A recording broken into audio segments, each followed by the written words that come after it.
Salam à tous les amis, très heureux de vous retrouver pour cette nouvelle vidéo Football is Blue. On est de bonne humeur après cette magnifique qualification de nos Blues. D'ailleurs, je tenais vraiment à vous remercier pour le live incroyable qu'on a vécu ce mardi soir. Franchement, c'était ouf en tout point. Merci énormément de me donner une force incroyable et d'être aussi fidèle, d'être aussi parfait. Je tiens d'ailleurs à rajouter que le prochain live, ce sera vendredi prochain pour le tirage au sort de la Ligue des Champions. Soyez présents les frérots. Mais nous, aujourd'hui, on va s'attaquer à du très lourd, les amis. On va s'attaquer à une montagne. Montagne, Mason Mount, t'as capté. Bref, bon, c'est pas grave, c'est que le début. Laisse-moi m'échauffer.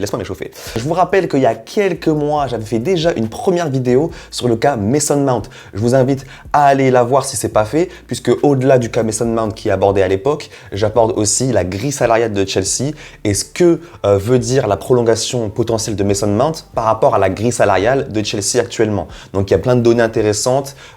Voilà, c'est toujours intéressant d'aller la voir, même encore aujourd'hui. Mais aujourd'hui, les amis, on va faire une version un peu mise à jour de la situation et il y a beaucoup de choses à dire.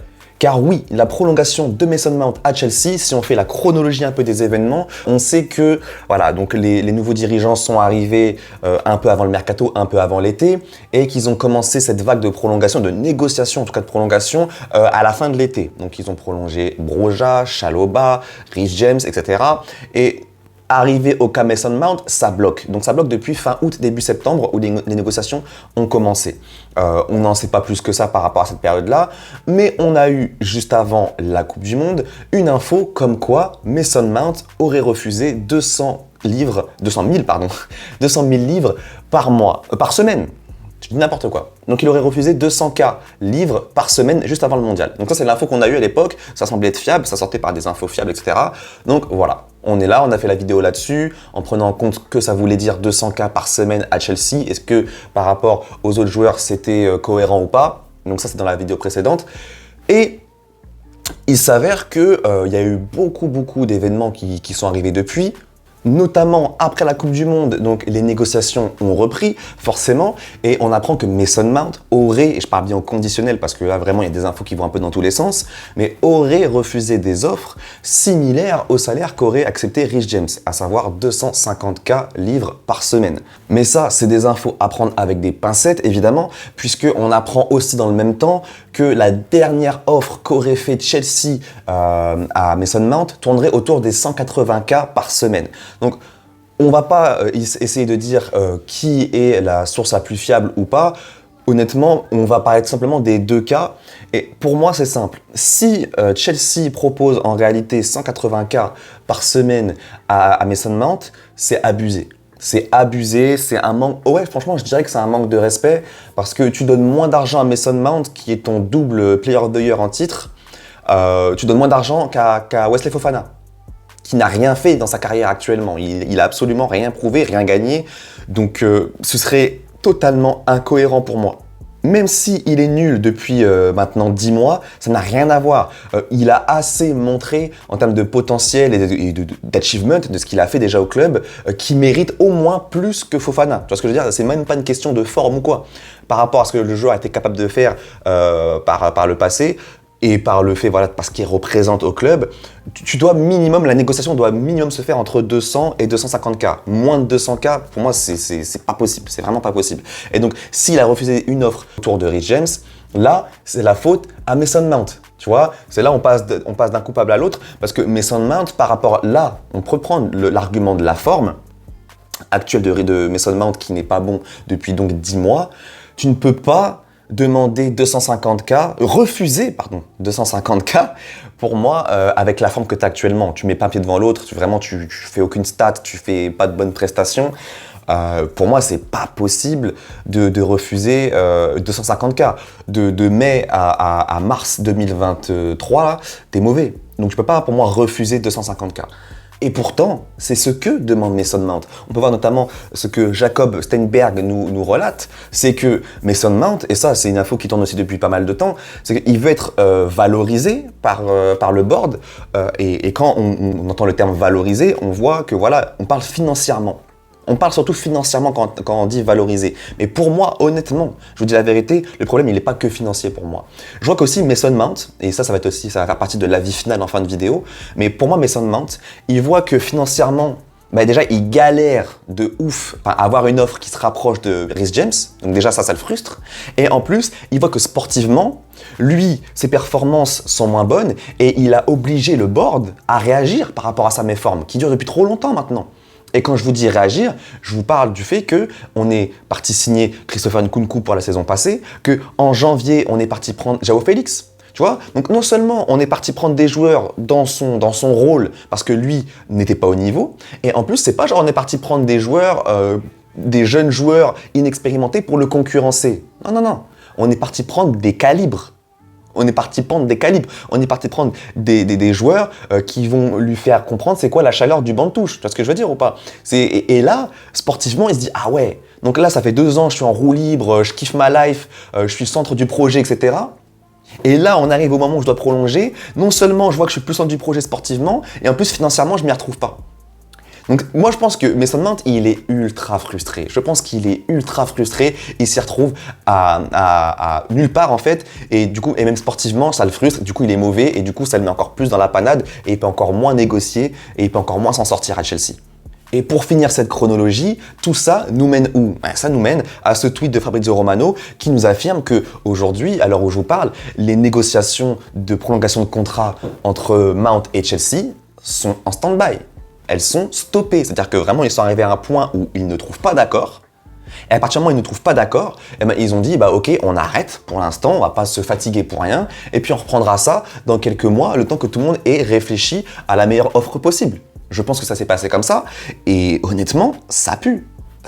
Quand ça se passe comme ça sent vraiment pas bon. Parce que déjà, on parle de négociations qui durent sur plusieurs mois. Déjà, sur plusieurs mois, quand tu trouves pas de négociations, c'est très compliqué. Des fois, les négociations peuvent prendre plus de temps quand un joueur est blessé. Mais là, Mason Mount ne se blesse même pas. Il joue quasiment tout le temps. Et malgré ça, les négociations n'avancent pas. Donc, c'est très compliqué quand les négociations sont arrêtées. Et c'est pour ça que voilà, aujourd'hui, on a des concurrents en Première Ligue qui se réveillent. Donc, Liverpool, Newcastle notamment, qui sont intéressés par le profil de Mason Mount. Et oui, c'est logique. Parce que même si beaucoup d'entre vous n'aiment pas Mason Mount, le critiquent et font comme si les 10 derniers mois de Mount, c'était toute sa carrière à Chelsea, à tort évidemment, ceux qui pensent ça, ils pourraient se dire, bon débarras, je veux dire, Mason Mount, on peut en tirer facile 60 millions d'euros pour un joueur qui ne performe plus depuis trop longtemps maintenant. Il est où le mal, tu vois? Et vous pouvez, si vous êtes mesuré dans vos paroles, vous pouvez avoir cet avis, il n'y a pas de souci, je l'accepte. Par contre, moi, ce dont j'ai très peur, c'est que Mason Mount, comme je vous dis, le problème, il est aussi là mentalement. Il n'est pas que sportivement quoi. Sportivement, on sait que Mason Mount, c'est un joueur de talent, c'est un bon joueur. C'est vraiment un bon joueur de foot. Moi, j'ai peur que dans un autre contexte, il se renouvelle psychologiquement et qu'il aille tout casser ailleurs. Ah, mais en plus, c'est un joueur que tu peux vendre qu'en Première Ligue parce que lui ne voudra aller qu'en Première Ligue. Et surtout, le cas échéant de Liverpool et Newcastle, il va tout casser là-bas. Dans un 4-3-3, les deux évoluent en 4-3-3. Avec notamment soit du Fabinho ou on va dire Fabinho en pointe basse et du Bruno Guimaraes en pointe basse. Si dans les 2-8, tu mets dans ce dispositif-là Mason Mount, dans les deux équipes, il s'éclate. Dans les deux équipes, il s'éclate. C'est la folie. Donc, c'est compliqué. Après, dans mon avis final, moi, je me dis, est-ce que vraiment c'est une perte sportivement par rapport à Mason Mount? Puisque avec les compos que j'imagine, moi, l'année prochaine, que je vous mets à l'écran, regardez, pour moi, la hiérarchie qu'occuperait un Mason Mount l'année prochaine. Si on fait un 3-4-3 au-dessus, donc avec deux ailiers, on va dire, mais deux soutiens derrière l'attaquant, Mason Mount, dans la hiérarchie, pour moi, il est pas haut, hein. Vous voyez que c'est compliqué pour lui, Mason Mount, de s'exprimer. T'as vraiment 4 joueurs majeurs, entre guillemets, Félix, Nkunku, Mudryk, Sterling. Mudryk d'ailleurs plus par rapport à son price tag que par rapport à son niveau. Mais en tout cas, t'as 4 joueurs majeurs et après, t'as Mount et Madueke qui vont devoir se battre, tu vois. Donc ça, peut-être que Mount, il le voit aussi. Il dit, attends, il y a Félix, il y a Nkunku, il y a Sterling. Comment je fais ma place là-dedans, moi? Je suis plus le centre du projet, là, en fait. Et même si on passe en 4-2-3-1, vous voyez l'attaque comment elle s'articule, et ben, en termes de 10, du coup, il serait plutôt 10, c'est là où il serait son meilleur poste. Il est d'office derrière Nkunku, qui est le joueur majeur derrière l'attaquant, pour moi. Donc, il est d'office derrière Nkunku, et même si demain Nkunku se blesse dans ce schéma-là, tu me passes Félix en 10 et tu mets Moudryk à gauche, tu vois ce que je veux dire ou pas? Donc, même quand Nkunku est pas là dans la hiérarchie, Mount, eh ben, il pourrait se faire doubler par un Félix, tu vois. Donc, on n'en est pas encore là, mais tout ça pour vous dire que dans le projet, c'est pour ça que pour moi, le problème, il n'est pas que financier. Dans le projet, même sportivement, je pense que Mason Mount, il se dit, ah, il y a un an, j'étais au centre du projet. Clairement, personne ne pouvait imaginer un futur à Chelsea sans moi dans le 11. Et aujourd'hui, ça recrute des joueurs qui vont me mettre sur le banc. Donc, complicado. Et donc, mon avis final sur la question Mason Mount, est-ce que je suis pour ou contre un départ du milieu de terrain anglais? Écoutez, il y a plusieurs éléments que je vais rajouter rapidement. C'est déjà l'argument affectif, le critère affectif. Mason Mount, c'est Chelsea, c'est vraiment un petit du club. Et moi, je maintiens que ce serait vraiment triste de le voir partir. Tu vois, moi, dans les 11 que je vous ai montrés, même si Mason Mount est pas titulaire, ça me fait plaisir de le voir sur le banc et de voir qu'il fait partie du projet, entre guillemets, qu'il est là, qu'il peut jouer, etc. Après, sportivement, il n'est pas indispensable. On le voit. Et je veux dire, même si on le vend, non seulement on peut retirer un bon billet, mais même si on le vend, tu vois, dans la compo 4-2-3-1 là, ou même dans 3-4-3, si tu vends Mount et derrière tu rachètes Zakarian, par exemple, hein, donc le joueur russe, d'ailleurs j'ai fait une vidéo qui est Zakarian, si vous voulez savoir qui c'est, tu perds en talent, parce que Mason Mount, comme je dis, il a prouvé qu'il pouvait vraiment être un top joueur. Mais en soi, pas énormément. Surtout que Zakarian, tu vas l'avoir pour 20-25 millions d'euros grand max. Donc tu fais une plus-value, tu gagnes de l'argent et tu remplaces par un joueur qui peut exploser aussi. Donc, mais seulement, attention, je trouve que ce serait triste quand même qu'il parte.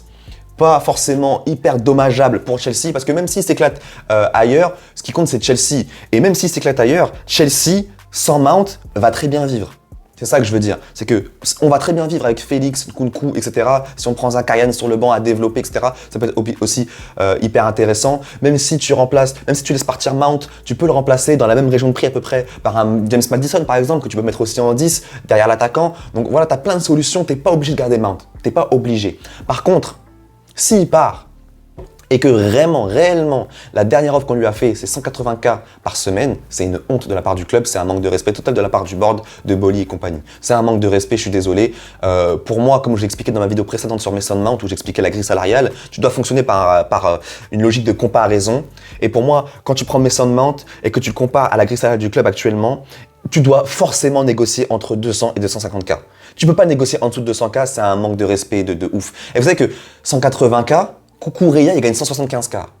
C'est un manque de respect de ouf avec tout ce qu'il a fait au club Mason Mount. Donc voilà, dites-moi en commentaire ce que vous pensez de tout ça. Je pense que là, vous allez vous régaler dans les commentaires parce qu'il y a chacun un avis différent sur Mason Mount. Mais dites-moi, voilà, sportivement et financièrement, comment vous appréhendez la situation et en avis final, qu'est-ce que vous pensez? Est-ce que vous êtes pour ou contre un départ de l'anglais? On se retrouve très bientôt pour l'avant-match et pour le débrief de ce week-end et ensuite plein d'autres vidéos qui vont arriver. Je vais vous régaler. Ciao!